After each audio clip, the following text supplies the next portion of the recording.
พูดอะไรออกมา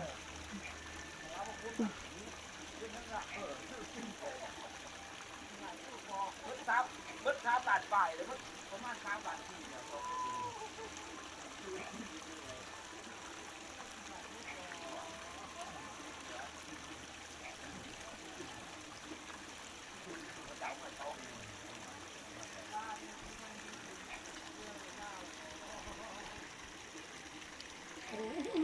จำวันนี้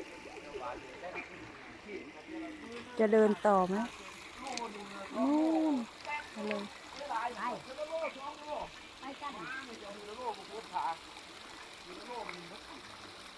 เอ้าไม่เดินรู้มันเลยไม่ครับ